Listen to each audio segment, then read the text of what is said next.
हर हर महादेव। ओम नमः शिवाय। श्री शिव पुराण महात्म्य विद्येश्वर संहिता अध्याय 14 भाग 1। अग्नि यज्ञ, देव यज्ञ और ब्रह्म यज्ञ आदि का वर्णन। भगवान शिव के द्वारा 7 वारों का निर्माण तथा उनमें देवाराधन से विभिन्न प्रकार के फलों की प्राप्ति का कथन।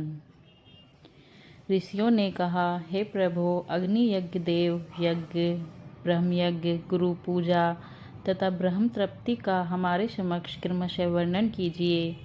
सूत जी बोले, हे महर्षियों, गृहस्थ पुरुष अग्नि में सायंकाल और प्रातःकाल जो चावल आदि द्रव्य की आहुति देता है उसी को अग्नि यज्ञ कहते हैं। जो ब्रह्मचर्य आश्रम में स्थित है उन ब्रह्मचारियों के लिए समिधा का आधान ही अग्नि यज्ञ है। वे समिधा का ही अग्नि में हवन करें।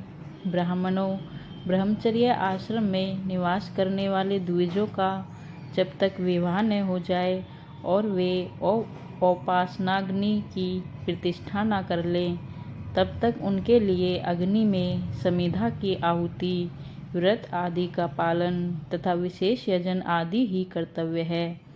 यही उनके लिए अग्नि यज्ञ है। द्विजों, जिन्होंने बाह्य अग्नि को विसर्जित करके अपने आत्मा में ही अग्नि का आरोप कर लिया है, ऐसे वानप्रस्थियों और सन्यासियों के लिए यही हवन या अग्नि यज्ञ है कि वे विहित समय पर हितकर, परिमित और पवित्र अन्न का भोजन कर लें। ब्राह्मणों, सायंकाल अग्नि के लिए दी हुई आहुति संपत्ति प्रदान करने वाली होती है, ऐसा जानना चाहिए, और प्रातःकाल सूर्य देव को दी हुई आहुति आयु की वृद्धि करने वाली होती है। यह बात अच्छी तरह समझ लेनी चाहिए। दिन में अग्निदेव सूर्य में ही प्रविष्ट हो जाते हैं, अतः प्रातःकाल सूर्य को दी हुई आहुति भी अग्नि यज्ञ के ही अंतर्गत है। इस प्रकार यह अग्नि यज्ञ का वर्णन किया गया है। इंद्र आदि समस्त देवताओं के उद्देश्य से अग्नि में जो आहुति दी जाती है उसे देवयज्ञ समझना चाहिए। स्थालीपाक आदि यज्ञों को देवयज्ञ ही मानना चाहिए। लौकिक अग्नि में प्रतिष्ठित जो चूड़ाकरण आदि संस्कार निमित्तक हवन कर्म हैं उन्हें भी देवयज्ञ के ही अंतर्गत जानना चाहिए। अब ब्रह्म यज्ञ का वर्णन सुनो। द्विज को चाहिए कि वह देवताओं की तृप्ति के लिए निरंतर ब्रह्म यज्ञ करे। वेदों का जो नित्य अध्ययन या स्वाध्याय होता है उसी को ब्रह्म यज्ञ कहा गया है। प्रातः नित्य कर्म के अनंतर सायंकाल तक ब्रह्म यज्ञ किया जा सकता है, उसके बाद रात में इसका विधान नहीं है। अग्नि के बिना देव यज्ञ कैसे संपन्न होता है, इसे तुम लोग श्रद्धा से और आदर पूर्वक सुनो। सृष्टि के आरंभ में सर्वज्ञ, दयालु और सर्वसमर्थ महादेव जी ने समस्त लोगों के उपकार के लिए वारों की कल्पना की। वे भगवान शिव संसार रूपी रोग को दूर करने के लिए वैद्य हैं, सबके ज्ञाता तथा समस्त औषधों के भी औषध हैं। उन भगवान ने पहले अपने वार की कल्पना की जो आरोग्य प्रदान करने वाला है। तत्पश्चात अपनी माया शक्ति का वार बनाया जो संपत्ति प्रदान करने वाला है। जन्म काल में दुर्गतिग्रस्त बालक की रक्षा के लिए उन्होंने कुमार के वार की कल्पना की।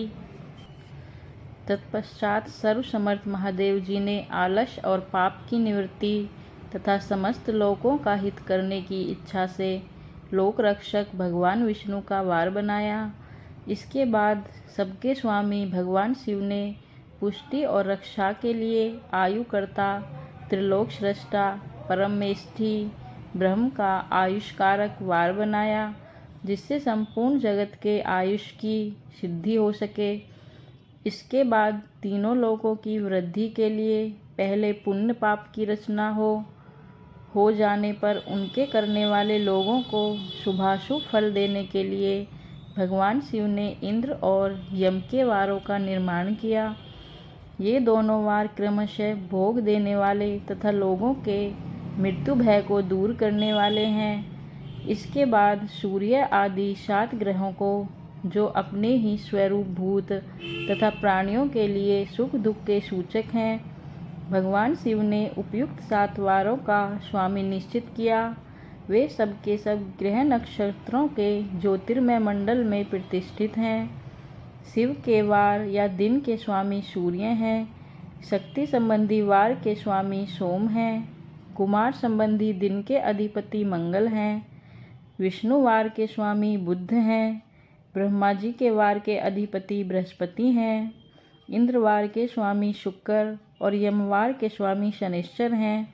अपने अपने वार में की हुई उन देवताओं की पूजा उनके अपने फल को देने वाली होती है। सूर्य आरोग्य के और चंद्रमा संपत्ति के दाता हैं। मंगल व्याधियों का निवारण करते हैं। बुध पुष्टि देते हैं। बृहस्पति आयु की वृद्धि करते हैं। शुक्र भोग देते हैं और शनिश्चर मृत्यु का निवारण करते हैं। ये 7 वारों के क्रमशः फल बताए गए हैं, जो उन देवताओं की प्रीति से प्राप्त होते हैं। अन्य देवताओं की भी पूजा का फल देने वाले भगवान शिव ही हैं। देवताओं की प्रसन्नता के लिए पूजा की 5 प्रकार की ही पद्धति बनाई गई हैं। उन देवताओं के मंत्रों का जप यह पहला प्रकार है। उनके लिए होम करना दूसरा, दान करना तीसरा तथा तप करना चौथा प्रकार है। किसी वेदी पर प्रतिमा में, अग्नि में या ब्राह्मण के शरीर में आराध्य देवता की भावना करके 16 उपचारों से उनकी पूजा या आराधना करना 5वां प्रकार है। इनमें पूजा के उत्तरोत्तर आधार श्रेष्ठ हैं। पूर्व के अभाव में उत्तरोत्तर आधार का अवलंबन करना चाहिए। दोनों नेत्रों तथा मस्तक के रोग में और कुष्ठ रोग की शांति के लिए भगवान सूर्य की पूजा करके ब्राह्मणों को भोजन कराएं। तदंतर 1 दिन, 1 मास, 1 वर्ष या 3 वर्ष तक लगातार ऐसा साधन करना चाहिए। इससे यदि प्रबल प्रारब्ध का निर्माण हो जाए तो रोग एवं जरा आदि रोगों का नाश हो जाता है। इष्ट देव के नाम मंत्रों का जप आदि साधन वार आदि के अनुसार फल देते हैं। रविवार को सूर्य देव के लिए, अन्य देवताओं के लिए तथा ब्राह्मणों के लिए विशिष्ट वस्तु अर्पित करें। यह साधन विशिष्ट फल देने वाला होता है तथा इसके द्वारा विशेष रूप से पापों की शांति होती है। सोमवार को विद्वान पुरुष संपत्ति की पूजा के लिए लक्ष्मी आदि की पूजा करें तथा सपत्नीक ब्राह्मणों को घृतपक्व अन्न का भोजन कराएं। मंगलवार को रोगों की शांति के लिए काली आदि की पूजा करें तथा उड़द, मूंग एवं अरहर की दाल आदि से युक्त अन्य ब्राह्मणों को भोजन कराएं। बुधवार को विद्वान पुरुष दधि युक्त अन्न से भगवान विष्णु का पूजन करें। ऐसा करने से सदा पुत्र, मित्र और कलत्र आदि की पुष्टि होती है। जो दीर्घायु होने की इच्छा रखता हो वह गुरुवार को देवताओं की पुष्टि के लिए वस्त्र, यज्ञोपवीत और घृत मिश्रित खीर से यजन पूजन करें। भोगों की प्राप्ति के लिए शुक्रवार को एकाग्रचित्त होकर देवताओं का पूजन करें और ब्राह्मणों की तृप्ति के लिए षड्रस युक्त अन्न दें। इसी प्रकार स्त्रियों की प्रसन्नता के लिए सुंदर वस्त्र आदि का विधान करें। शनैश्चर अपमृत्यु का निवारण करने वाला है। उस दिन बुद्धिमान पुरुष रुद्र आदि की पूजा करें। तिल के होम से, दान से देवताओं को संतुष्ट करके ब्राह्मणों को तिल मिश्रित अन्न भोजन कराएं। जो इस तरह देवताओं की पूजा करेगा वह आरोग्य आदि का फल का भोगी होगा।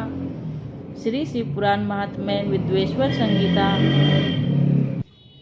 अध्याय 14 भाग 1 समाप्त।